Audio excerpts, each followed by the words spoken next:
Viral di media sosial, seorang pengemis yang berpura-pura lumpuh ditangkap petugas Dinas Sosial, Dinsos.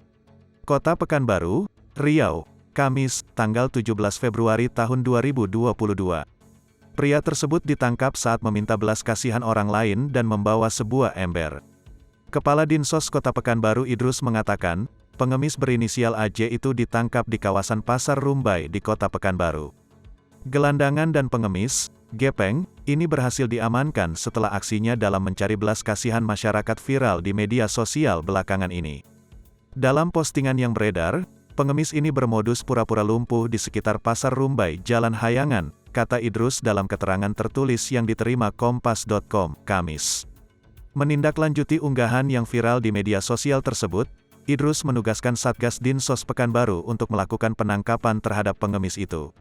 Selanjutnya, pengemis itu dibawa ke Dinsos Pekanbaru untuk menjalani pendataan tahap awal guna mengetahui latar belakang dan keberadaan keluarga yang bersangkutan.